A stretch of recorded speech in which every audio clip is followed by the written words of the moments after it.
Swayam Prabha. Digital India. Educated India.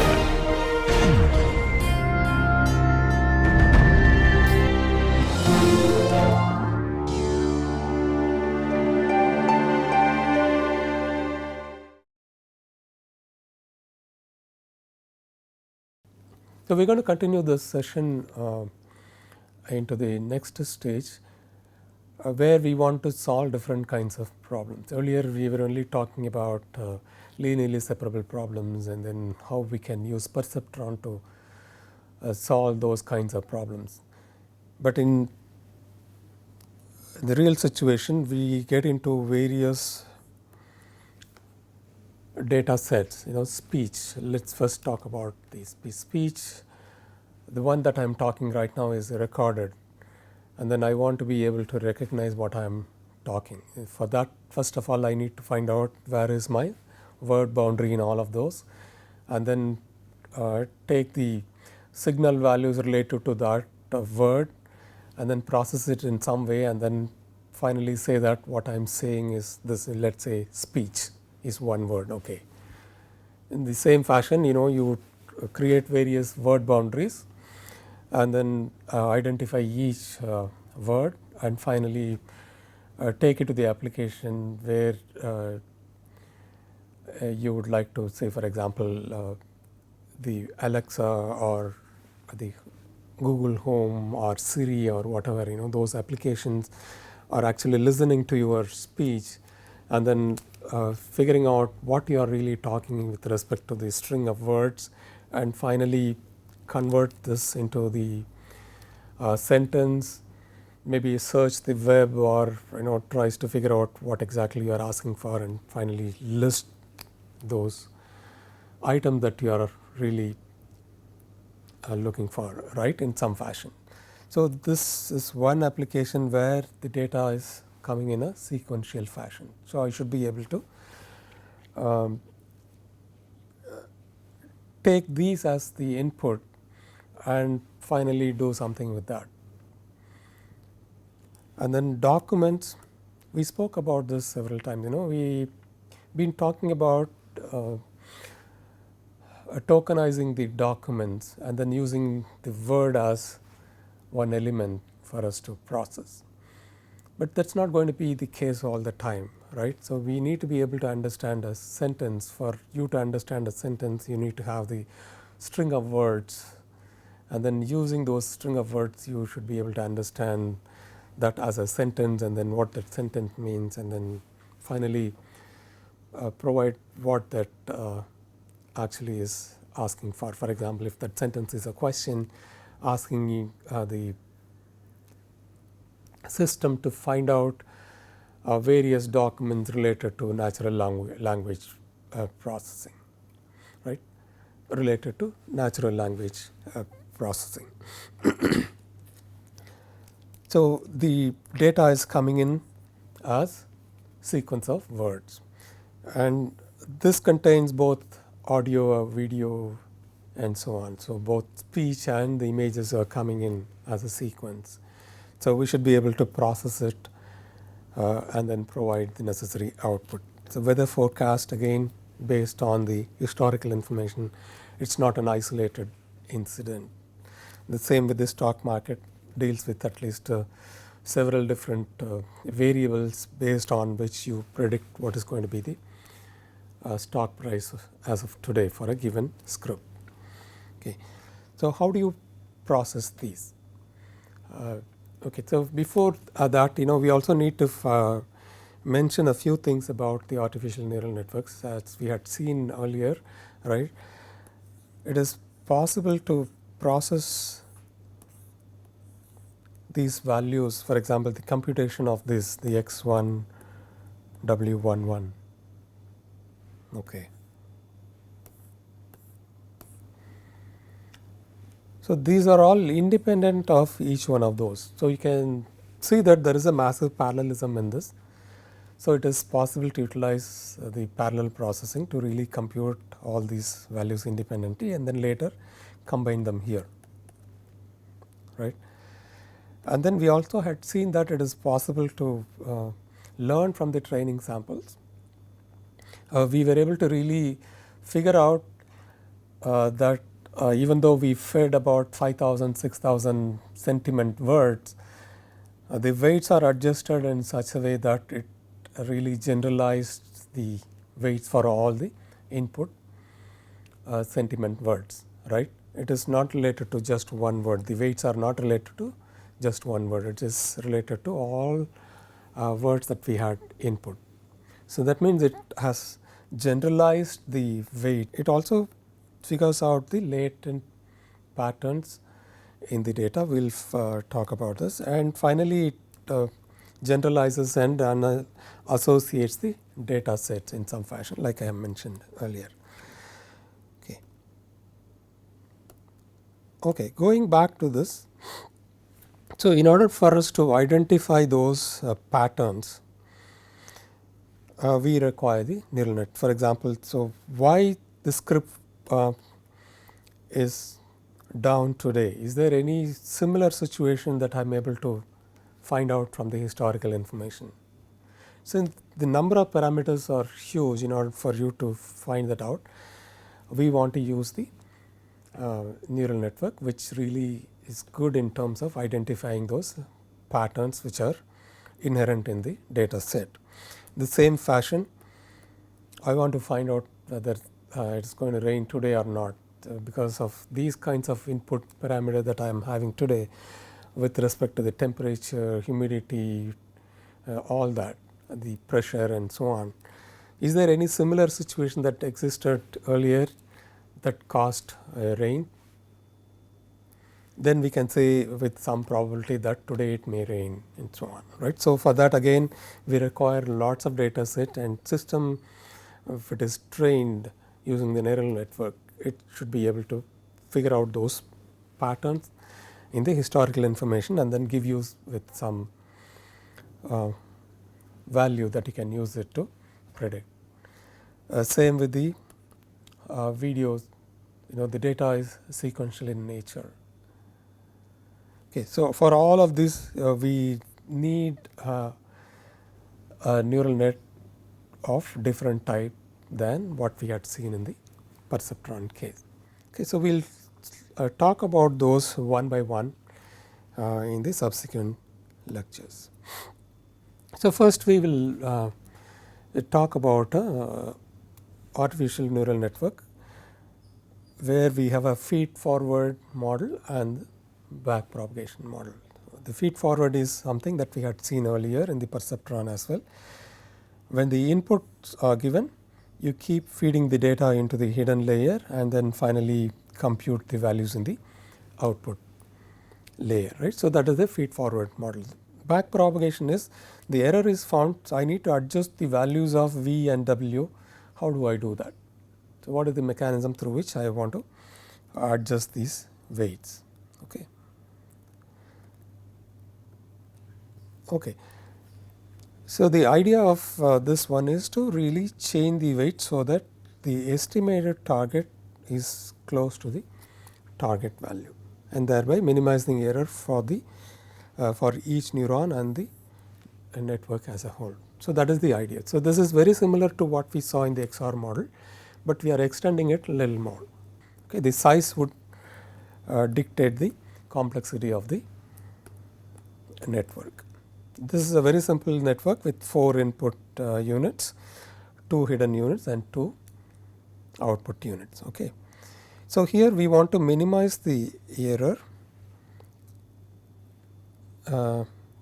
using this cost function. So, before that, let me explain the network part.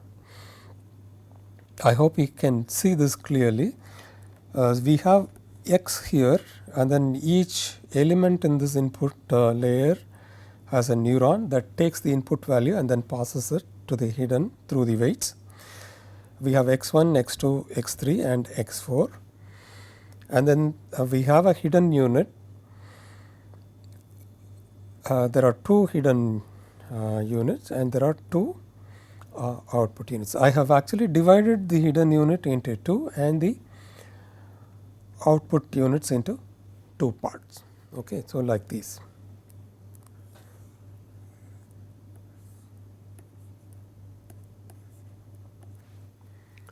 So, the reason for that is I am going to be computing the net values of Z1 coming from all the input units, right, through the weights.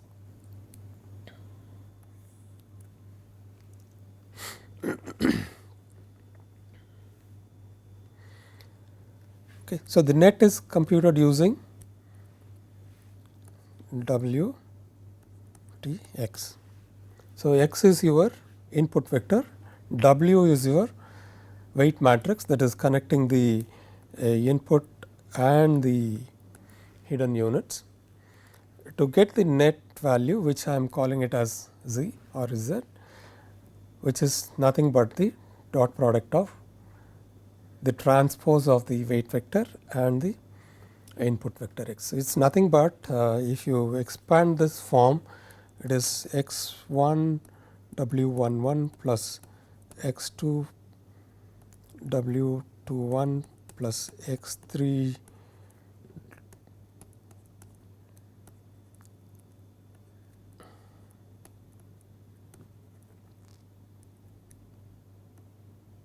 sorry, it is 4 1, right. So, we can write it for the, this is for H 1.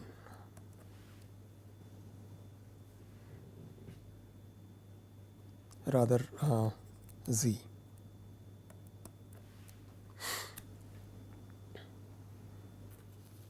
Okay. So, the whole thing is written in a compact fashion like this. Then I have to write it for a Z2, what is this?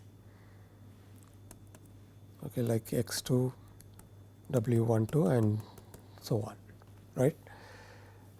And then we have another partition there. Once the net values are computed for each of the hidden units, we use a sigmoidal function to squash the values between 0 and 1. So, we use a sigmoid. This one is nothing but a sigmoidal function, okay, which squashes the value of Z1 in between 0 and 1. Okay. So, this computes the net and this computes the actual value that you are going to be using to compute the output, right. So, we call that as H here, and then again in the output layer I am going to be using the same partition. So, we have a G1 and a Y1 there, and then there is a G2 and Y2. So, G1 is computed using V and H. So, again V is a matrix. So, you have G equal to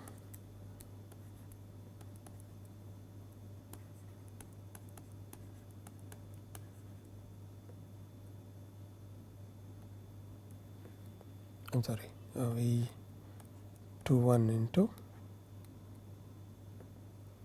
H2, correct. This G1. So, G2 again you compute using V1 to H1 plus V2 to H2. So, G is computed using this, and then the output again we are going to be using a sigmoidal function. So, Y equal to sigma of G. Okay. So, again and the values of Y is between 0 and 1. We are squashing the values between 0 and 1 again here. So, there are two sigmoid that we are using, one here and then one here. Since this is going to be a supervised learning where we know what is the expected output. So, we are going to be computing the cost function in this way. Okay. So, which is the T1 is known, which is the target, and then Y1 is computed, and then T2 is known, and then Y2 is computed. Okay. So, for both Y1 and Y2 we compute the cost function. This cost function depends on V and W. So, how do I change the weights? It is given by the equation here. The equation here, the rate of change of cost will give you the change with which you have to update your weight. Okay. So, if you write this W, let us say iteration 5 equal to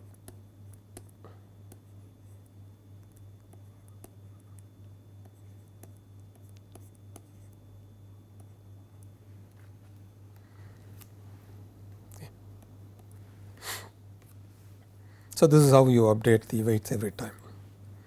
Okay, so when you do the updation, the weights changes on both between the hidden layer and the output layer, the input layer and the hidden layer. So, we for the simplicity's sake we call this W as input weights, this V as output weights. Okay.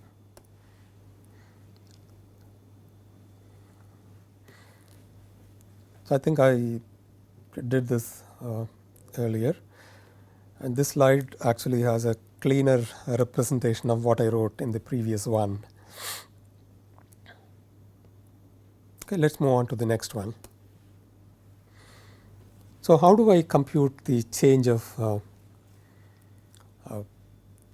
values, right, for V1? So, we know that there is an error that is available, and then I need to make some changes so that the error becomes smaller. So, I need to start back propagating the error from the output to the output weights. So, how do I find this? Okay, so a very simple way to do that is to use a partial differential equations, and I use a chain rule for identifying the weight changes. If now what we need to do is to find the rate of change or find the value by which we want to change a V1, we need to start from the right. So, we know this part, it is easy to compute because all those things are known, right. So, you know the input values. Initially we have the weights that are assigned some random values. So, based on that Z is the net input is calculated for the hidden units, and the net output for the hidden units are calculated using a sigmoidal, and then we have again a matrix V, which are the values are initialized using some random values. Now, output of the hidden units are known. Now, the values of V are also known. So, do the dot product, you get the net output values, that is equal to G. Once you have the net output values, you run it through your sigmoidal function, so that the values are between 0 and 1, and now Y is known, that once you had run it through the sigmoidal, the values of the outputs are called Y, right. So, since we know what is the actual target value, because this is a supervised model, we can compute the error between those two output units, and then say that okay, there is an error that we have received with respect to the target that I am inputting. So, get that change and then propagate it back into the network, so that the weights are adjusted in such a way that when I come back next time, the J value is reduced. Okay, so, that is the idea, correct, as we had mentioned in the previous slide, right. So, we need to minimize the error for each neuron, and at the end we need to minimize the value for the network as a whole, right. So, that is the idea here. Okay, so, since we know this part, we can go back, right. So, I can find out with respect to Y1 what is the change, right. We know the value of Y1, right, which we have computed using the sigmoid. So, with respect to that, what is the change that I can compute? The idea first is to find what is the rate of change, or rather what is the change with respect to V11. So, we are going to be adjusting this weight, right. For me to adjust the weight, I have to come from the left to the right. I know this, I can compute this. So, how do I compute this? If you take a partial derivative of this, so we have y1 here only in this space and this won't be used. Okay. The half is used to cancel this part when you take the derivative, and finally what you have is t1 minus y1, right. So, it is easy to compute, isn't it? And this alpha is coming because this delta w is proportional to dou j theta by, rather dou v, let us call it. Okay.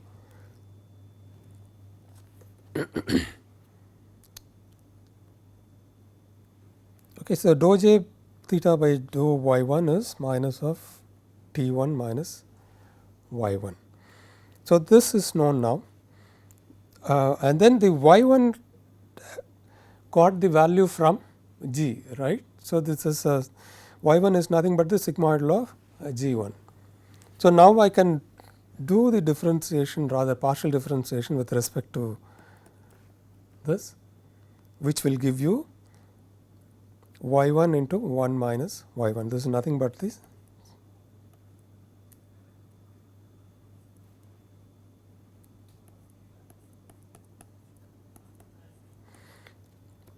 And then the next one is really with respect to V1, because the G1 is coming in because of not only because of V1, but also because of V12. Let us first find for V11.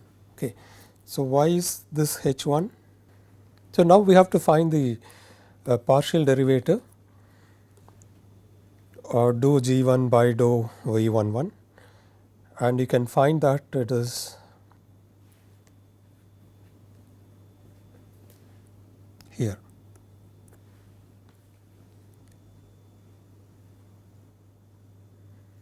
Right.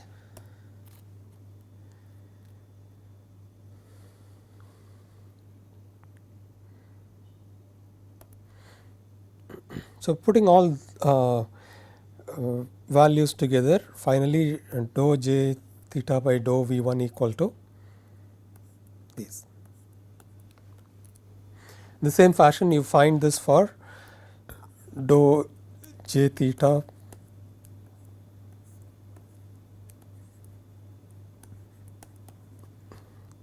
the output weights are computed using this formula. So, we know this, we know the eta value, we know the old value of V, and then the new value is computed using this. Okay. So, this is the error due to the back propagation and the weights are adjusted. So, how many ever V you have, right. So, in this case we have only about 4 values, right, 1 1 V11, V12, V21, V22, right. So, we are going to be adjusting all the 4 values here. Okay. The next one is a little bit longer. It is not very complex though, by looking at the number of equations here, do not get overwhelmed, it is pretty simple in fact. If you use the chain rule to compute the values, and then if each one of those derivatives we just have to figure out, and those equations are known, all the 5 equations that we have here, right. These equations you can make use of. Okay. So, do not be overwhelmed. Initially, it might look a very difficult part in the neural network, but it is not, it is very simple. Okay. So, what all you need to know is what is a chain rule. Chain rule is pretty simple. Okay. So, once you know how to represent this using a chain rule, and then you can take each one of these and then find the values, and then for each one of those you will always have some related equation that you will find in the space, okay, here.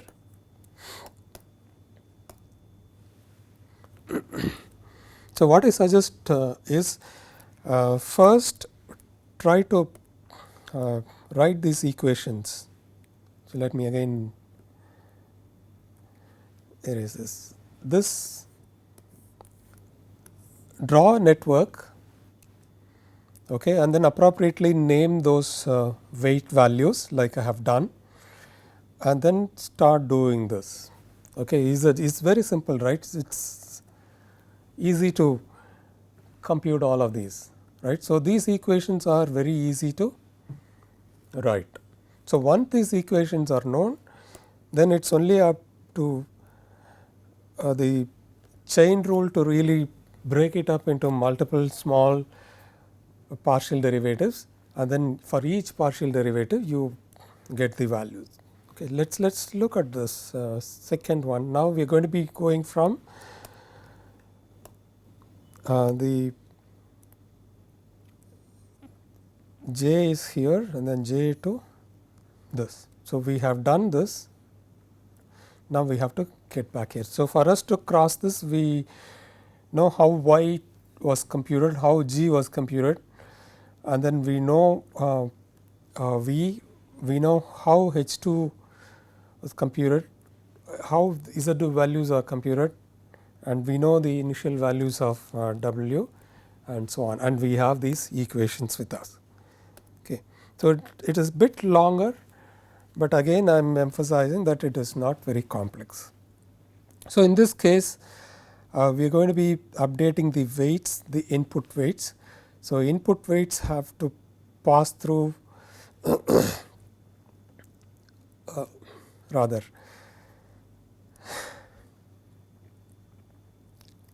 so, in order for us to calculate the or find the change in W11, we require 2, right, because there are 2 outputs that are generated, and then the contribution of those 2 outputs are going to play a role in updating the W11.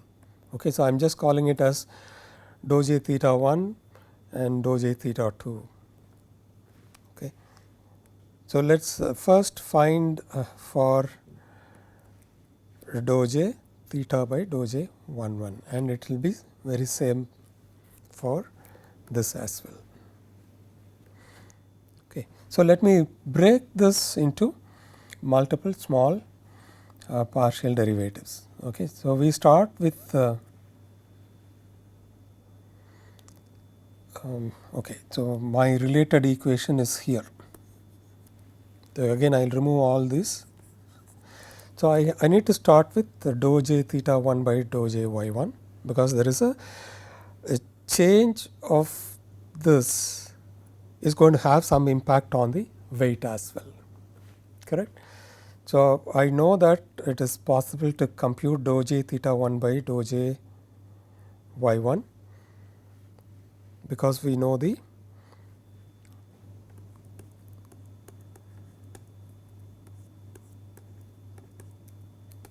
right.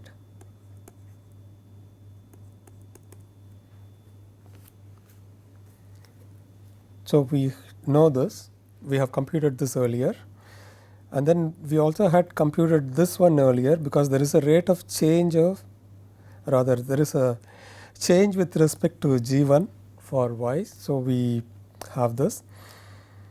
There are 2 that we have to compute here. One is with respect to h1, and then with respect to z1, and then finally with respect to w1.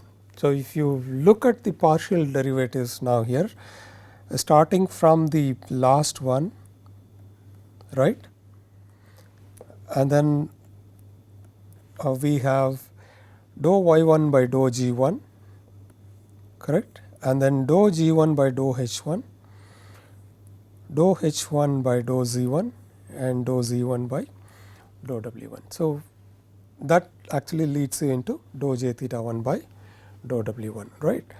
So, this is easy to compute, the second one is easy to compute, the third is easy. By looking at the equation you can quickly figure this out. and so on. Go through this a few times. It is, as I keep saying, this is not very complex. The total number of equations may be overwhelming, but it is pretty simple. Your training process is going to be feed one input,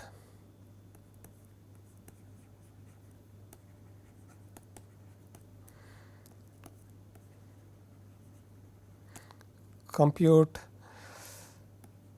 z h g y, right.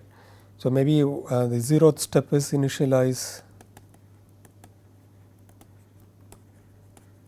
weights. So, this one is your forward pass, correct. So, you can write another function for the backward pass or the back propagation, which will compute delta V and delta W. And then in the training process, what you do? Update these values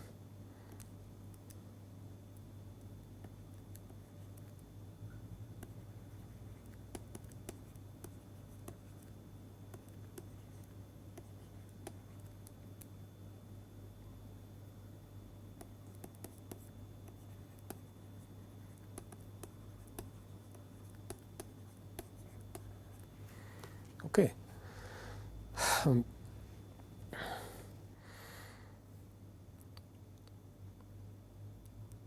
So, the training is done until there is no more change you will find for V new and W new, and then you stop, or you stop at certain number of iterations, or if the values of dou j theta rather the delta theta is very small. Okay. So, that is how simple it is.